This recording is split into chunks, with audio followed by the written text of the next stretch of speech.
Chimney से उठता धुआं आप देखकर समझ ही गए होंगे कि हम इस वक्त ऊर्जा नगरी कोरबा में मौजूद हैं और लोकसभा चुनाव के मद्देनजर न्यूज 18 लगातार कहता है वोटर के जरिए लोगों से संपर्क कर रहा है, उनसे जानने की कोशिश कर रहा है कि आखिर क्या कुछ उनका मिजाज है और किन मुद्दों को लेकर वो अपना जनप्रतिनिधि चुनने जा रहे हैं। क्योंकि कोरबा लोकसभा चुनाव जो सीट्स है वो काफी दिलचस्प इसलिए भी है क्योंकि यहाँ पर भाभी वर्सेस दीदी है, यानी कि कांग्रेस ने यहाँ से जो वर्तमान सांसद है ज्योत्सना महंत उनको मैदान पे उतारा है, तो वहीं भारतीय जनता पार्टी ने भाजपा नेता वरिष्ठ नेता कहें सरोज पांडे को यहाँ से चुनावी मैदान में उतारा। हम सीधे तौर पर महिलाओं से ही बात करेंगे क्योंकि कोरबा लोकसभा चुनाव की बात करें तो यहाँ पर सबसे ज्यादा अगर मतदाता हैं तो महिलाएं हैं, लगभग 16 लाख से अधिक यहाँ पर मतदाताएं हैं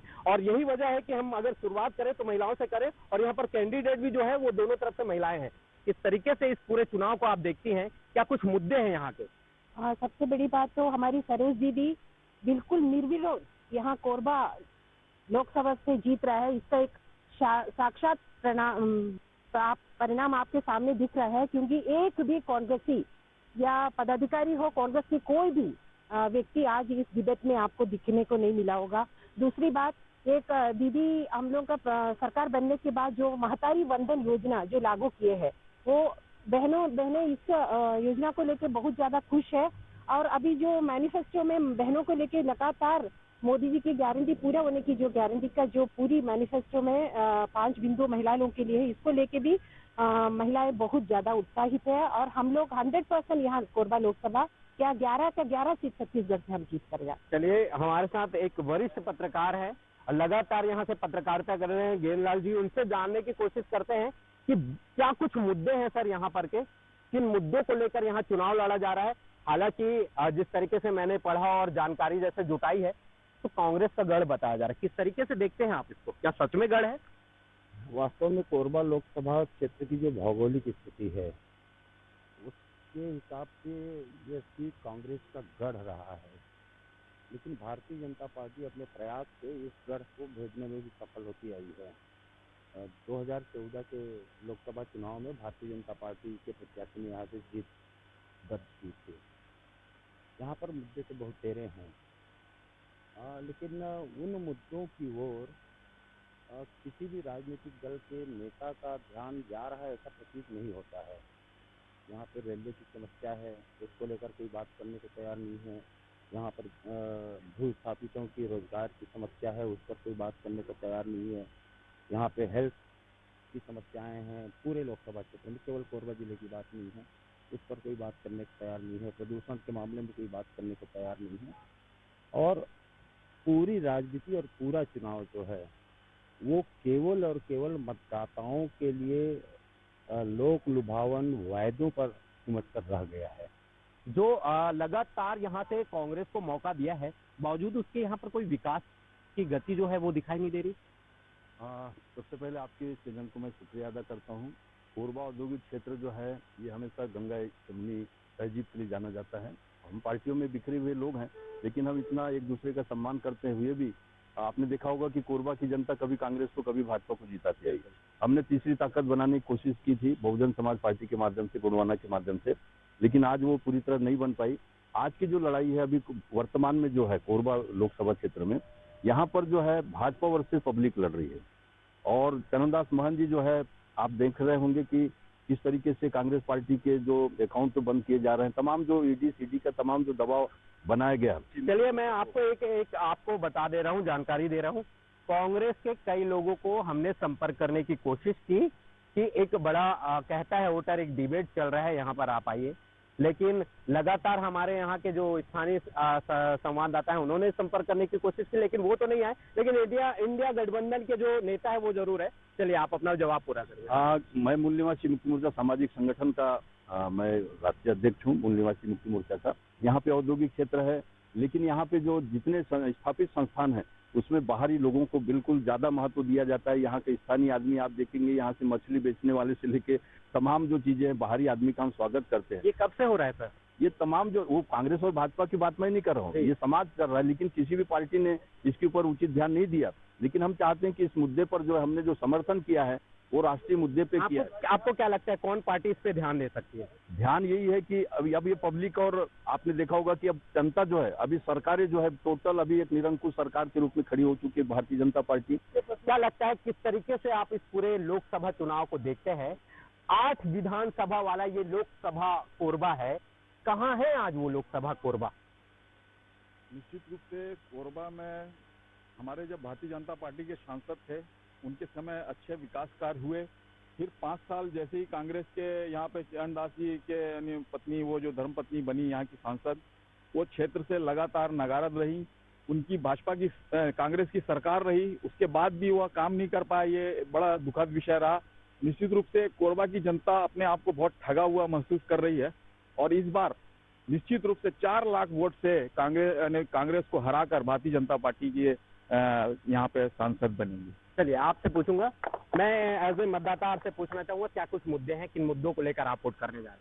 अभी मुद्दे की बात नहीं करेंगे, अभी सीधा एक बात कहूंगा मैं कि उन्होंने 5 साल के सांसद, विधायक और महापौर रहते हुए इतना लूटा है कोरबा को कि आज मुंह दिखाने की हिम्मत नहीं है, सामने नहीं आ पा रहे हैं कैमरे के और जनता के। बस मैं इतना ही कहूंगा, बाकी हमारे भाई साहब कुछ कहना चाहते हैं। क्या आप बताइए किन मुद्दों को लेकर आप वोट करेंगे? आप लगातार यहाँ पर स्थानीय मुद्दों को देखते रहे हैं। एक बड़ा समस्या यहाँ पर विस्थापन का है, विस्थापन को किस तरीके से देखते हैं? विस्थापन की समस्या तो हमारे मंत्री जी ने हल कर दिया है। उन्होंने ये जो हमारे पूर्व मंत्री जयसिंह अग्रवाल थे, उन्होंने जो पट्टा आवंटन किया है ना, अभी हमारे यहाँ भारतीय जनता पार्टी की झुग्गी झोपड़ी की रैली निकली थी पट्टा के लिए।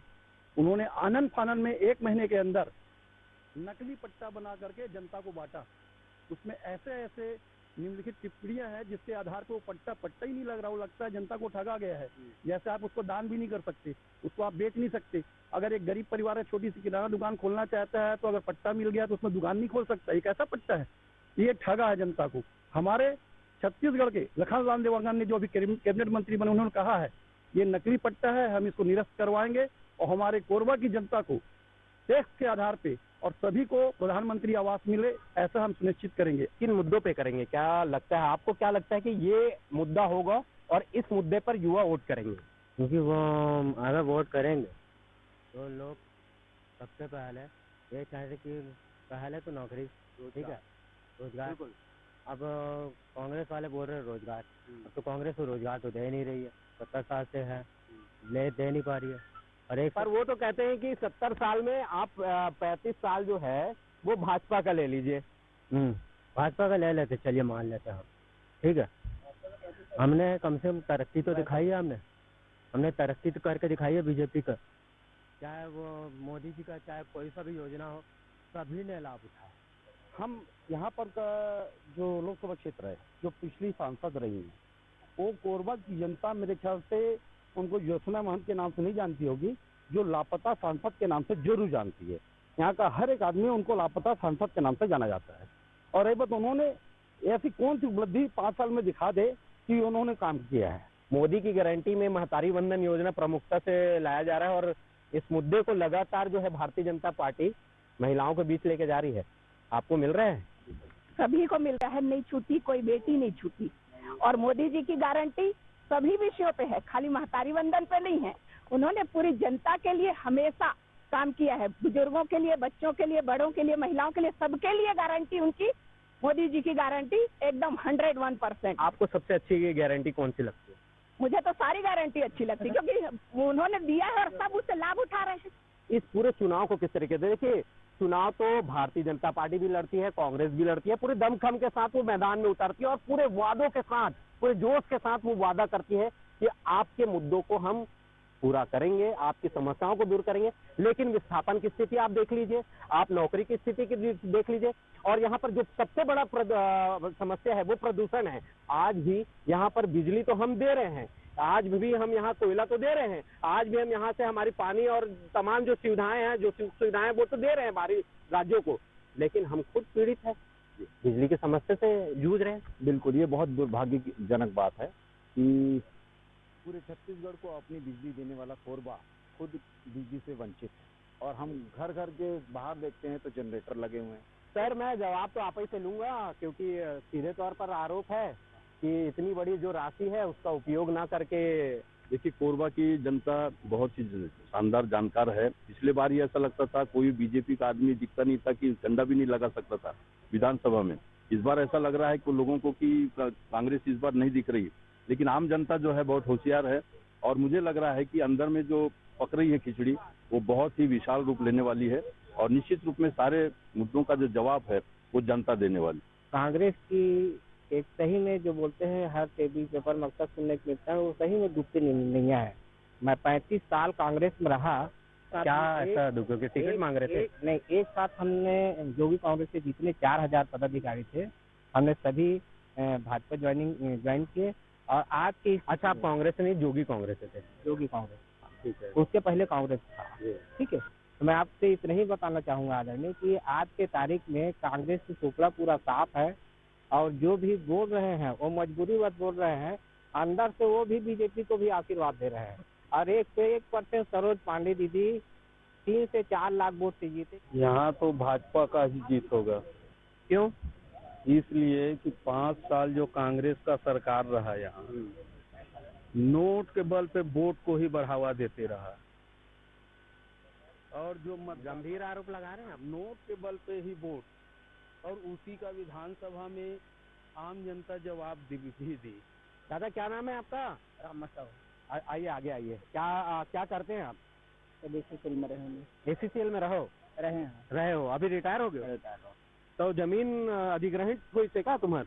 नहीं, दुर्पक पट्टा में लगे रहे। अच्छा, का मुद्दा रही एक बार काला लगा थे काकर यहाँ पल्ला भाजपा के का भरपूर जो सब पूरा करते हो।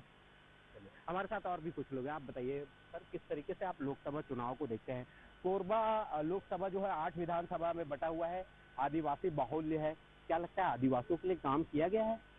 हमारे यशस्वी प्रधानमंत्री नरेंद्र मोदी जी के द्वारा सभी वर्गों के लिए बहुत ज्यादा काम किया गया है और लोग उनको देखकर वोट इस बार डालेंगे। और मैं बोलता हूं कि सरोज दीदी 11 की 11 लोकसभा में कोरबा लोकसभा सबसे ज्यादा वोट से जीत कर यहाँ से जाएंगी। क्या लगता है किन मुद्दों को लेकर वोट करेंगे आप? मैं तो पत्रकार हूँ जी, इस नाते सार्वजनिक रूप से आपसे बताना चाहता हूँ कि कोरबा जो है 100 अरबों रुपया राजस्व देता है, लेकिन यहाँ न पानी है, न बिजली है, न शिक्षा की व्यवस्था है, न स्वास्थ्य है, न गरीबों के लिए रहने के लिए मकान है। और ये सब इसलिए हुआ कि हमारे जनप्रतिनिधि शुरू से आज तक उदासीन रहे, कोरबा के बारे में सोचा नहीं उन्होंने। और ट्रैफिक की भी समस्या है। ट्रैफिक, मेट्रो रेल दीर्घकालीन योजना इनको बनानी चाहिए, मेट्रो रेल होना चाहिए, जगह जगह जो है सो अंडरग्राउंड ऊपर पुलिया होना चाहिए ताकि आवागमन ठीक रहे। और मेन मार्केट है और रोज यहाँ जाम लगा रहता है, ट्रैफिक जाम। उसके लिए व्यापार विहार बनाना जरूरी है व्यापार मंडलों के लिए। और शिक्षा के क्षेत्र में यहाँ कुछ भी नहीं है। पीपल आईटी बाहर चला गया, कमा रहा है कोरबा और इसका लाभ ले रहे हैं दूसरे क्षेत्र के लोग, दूसरे जिले के लोग, दूसरे प्रदेश के लोग। यहाँ खाद कारखाना पहले से था, वो भी चला गया। यानी कुल मिलाकर हमारे जनप्रतिनिधि की नकारात्मक भूमिका के कारण कोरबा लोकसभा पिछड़ गया है, आकांक्षी जिला में आ गया है। कोरबा लोकसभा चुनाव को लेकर बहुत सारी उम्मीदें जो है वो वोटरों की है। अपने जनप्रतिनिधियों से बहुत सारी अपेक्षाएं हैं कि जनप्रतिनिधि चाहे जो भी चुनकर आए उनके उम्मीदों पर खरा उतरे। 2009 में यहाँ पर पहली बार चरणदास महंत जो है वो लोकसभा के यहाँ पर सांसद बने थे।